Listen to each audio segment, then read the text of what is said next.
বাঙালি মাত্রই ডেজার্ট হিসেবে শেষ পাতে আমরা কিন্তু দই খেতে ভীষণই পছন্দ করি, বিশেষ করে মিষ্টি দই। নমস্কার বন্ধুরা, রুমার হেসেলে সবাইকে স্বাগত। আশা করছি সকলে ভালো আছেন, সুস্থ আছেন। আজকে আমি একটু অন্য ফ্লেভারের দইয়ের রেসিপি আপনাদের সঙ্গে শেয়ার করছি। বানাচ্ছি আম দিয়ে ভাপা দই। আম খেতে আমরা বাঙালিরা ভীষণই পছন্দ করে থাকি। পাকা আমের ভাপা দই খেতে কিন্তু দারুণ হয়, আর বানানো কিন্তু ভীষণই সহজ। এই ভাপা দই যদি বাড়িতে আপনারা বানাতে চান তাহলে পুরো রেসিপিটা দেখুন, স্কিপ না করে। আর রেসিপিটা কেমন লাগলো কমেন্ট করে জানাতে ভুলবেন না। ভালো লাগলে সবার সঙ্গে একটু শেয়ারও করে নেবেন। পাকা আমের ভাপা দই বানানোর জন্য আমাদের প্রয়োজন জল ঝরানো টক দই বা হাংকার্ড।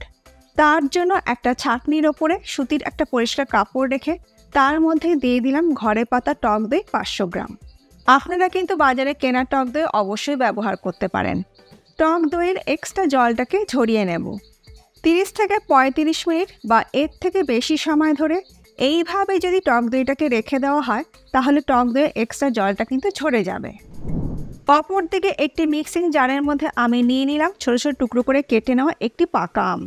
যে কোনো আমই আপনারা ব্যবহার করতে পারেন, তবে বর্তমানে কিন্তু হিমসাগর বাজারে ভালোই উঠে গেছে। জল ছাড়া মিক্সিতে এবার এই আমটাকে একটা স্মুথ পেস্ট আমি তৈরি করে নেব। দেখুন, আমটাকে কিন্তু একটা স্মুথ পেস্ট আমি তৈরি করে নিয়েছি। জল কিন্তু আমি এর মধ্যে ব্যবহার করিনি। মিক্সিং জারটা আমি সাইডে সরিয়ে রাখলাম। অপর দিকে দেখুন দইয়ের এক্সট্রা জলটা কিন্তু ঝরে গেছে। এবার এই জল ঝরানো টক দইটাকে আমি নিয়ে নিচ্ছি আলাদা একটা বড় বাটির মধ্যে। এবার এই জল ঝরানো টক দইটাকে আমি খুব ভালো করে ফেটিয়ে নেব। এই ভাপা দই বানানো কিন্তু ভীষণই সহজ। এই গরমের সময় বাড়িতে কোনো গেস্ট আসলে ডেজার্ট হিসেবে কিন্তু আপনারা ঠান্ডা ঠান্ডা এই ম্যাঙ্গো ভাপা দই সার্ভ করতে পারেন। দইটা কিন্তু আমার খুব ভালো মতন ফেটিয়ে নেওয়া হয়ে গেছে। দেখে নিশ্চয়ই বুঝতেই পারছেন দইটা কিন্তু বেশ ফুলে উঠেছে। এবার আমি এর মধ্যে দিয়ে দেব পাকা আমের পাল্পটা। 500 গ্রাম টক দইয়ের জন্য কিন্তু একটি মিডিয়াম সাইজের আমই যথেষ্ট। এবার আবারও দইয়ের সাথে আমটাকে ভালো করে ফেটিয়ে নেব। দইয়ের সাথে আমের পাল্পটা ভালো করে ফেটিয়ে নেওয়া হয়ে যাওয়ার পর এর মধ্যে আমি দিয়ে দেব কনডেন্স মিল্ক 200 গ্রাম। এইটা আমার ঘরে বানানো কনডেন্স মিল্ক। আর 500 গ্রাম টক দইয়ের জন্য আমি 200 গ্রাম কনডেন্স মিল্ক ব্যবহার করলাম। আম যদি খুব বেশি মিষ্টি হয় তাহলে কনডেন্স মিল্কের পরিমাণটা কমিয়েও নিতে পারেন। আমি ঘরে বানানো কনডেন্স মিল্ক ব্যবহার করলাম। আপনারা কিন্তু বাজারে কেনা কনডেন্স মিল্কও ব্যবহার করতে পারেন। কনডেন্স মিল্কটা দিয়ে সব কিছু ভালো করে মিশিয়ে নেওয়া হয়ে যাওয়ার পর এর মধ্যে আমি দিয়ে দিচ্ছি 2 ড্রপ ফুড কালার। এইটা সম্পূর্ণই অপশনাল, আপনাদের ইচ্ছে হলে দেবেন, ইচ্ছে না হলে দেবেন না।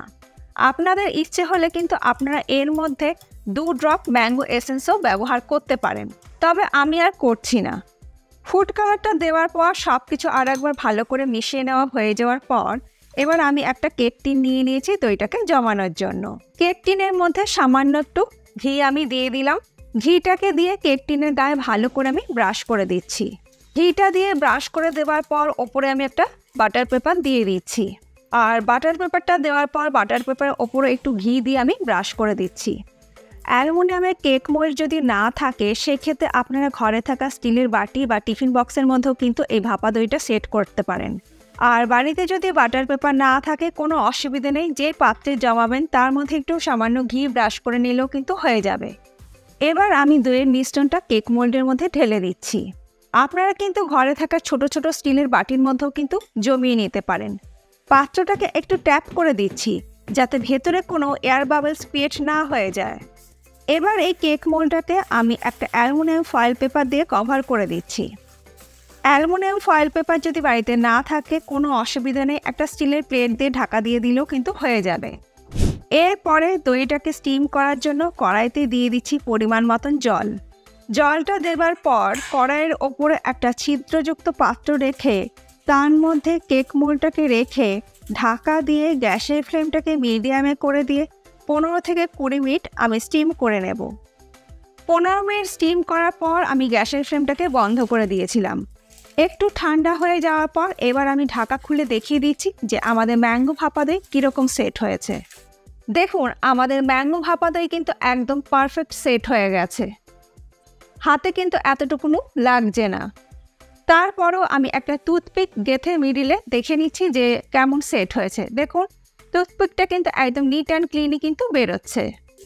এবার আমি এই দইটাকে আবার কভার করে ঠান্ডা করে মানে রুম টেম্পারেচারে রেখে তারপরে নর্মাল ফ্রিজে আমি 2 থেকে 3 ঘন্টা রেখে দেব। আপনারা চাইলে এর থেকে বেশি সময়ও রাখতে পারেন। যত বেশি সময় ধরে নর্মাল ফ্রিজে রাখবেন তত সুন্দরভাবে সেট হয়ে যাবে। 5 ঘন্টা পর আমি নর্মাল ফ্রিজ থেকে দইটাকে বের করে নিয়ে এসেছি। দেখুন ফ্রিজে কিন্তু 5 ঘন্টা রাখার পর দইটা কিন্তু আরও একদম পারফেক্ট সেট হয়ে গেছে। এবার এটাকে আনমোল্ড করার জন্য একটা ছুরি দিয়ে সাইডটাকে একটু ছাড়িয়ে নেব। এবার একটা প্লেট দিয়ে এটাকে উল্টে খুব সহজেই কিন্তু এটা বেরিয়ে আসবে। দেখুন কত সুন্দর ভাপা দইটা কিন্তু সেট হয়ে গেছে। তলায় যে বাটার পেপারটা আমি দিয়েছিলাম সেটাকে আমি তুলে নিচ্ছি। এবার এটাকে আমি ছোট ছোট আমের টুকরো দিয়ে ডেকোরেশন করে দিচ্ছি। কেক টিনের নিচে ঘি লাগানোর কারণে যদি কোনো সময় একটু এটাকে আনমোল্ড করতে অসুবিধে লাগে তাহলে 2-4 মিনিট একটু রুম টেম্পারেচারে রেখে নেবে, তাহলে কিন্তু খুব সহজেই এটা আনমোল্ড হয়ে যাবে। ওপর থেকে একটু ছোটো ছোটো ম্যাঙ্গো কুচি আর পেস্তা কুচি আর একটু নাটস দিয়ে ডেকোরেশন করে দিচ্ছি। এটা সম্পূর্ণ অপশনাল, আপনাদের ইচ্ছে হলে দেবেন, ইচ্ছে না হলে দেবেন না। এটা জাস্ট ফর ডেকোরেশনের জন্য আমি দিচ্ছি। এবার এই ম্যাঙ্গো ভাপা দইটাকে আমি কেটে দেখিয়ে দিচ্ছি যে এটা কত সুন্দর সেট হয়েছে। দেখতেই পাচ্ছেন কত সুন্দর এটা তৈরি হয়েছে। খেতে কিন্তু দারুণ সুস্বাদু হয়। আজকে আমার এই সহজ পদ্ধতিতে তৈরি করা ম্যাঙ্গো ভাপা দইয়ের রেসিপি আপনাদের কেমন লাগলো কমেন্ট করে জানাতে ভুলবেন না। ভালো লাগলে সবার সঙ্গে একটু শেয়ারও করে নেবেন। এর আগে আমি আপনাদের সঙ্গে আমের পায়েসের রেসিপি শেয়ার করেছিলাম, আমের বড়ার রেসিপিও আপনাদের সঙ্গে শেয়ার করেছি। পাশেই আছে, একবার দেখে নিতে পারেন যারা দেখেননি। আশা করছি এই রেসিপিটার মতন ওই রেসিপিটাও আপনাদের ভীষণই ভালো লাগবে। আজ তাহলে এই পর্যন্ত, আবার দেখা হবে নতুন কোনো ভিডিওর সাথে। ভালো থাকবেন, সুস্থ থাকবেন, ধন্যবাদ।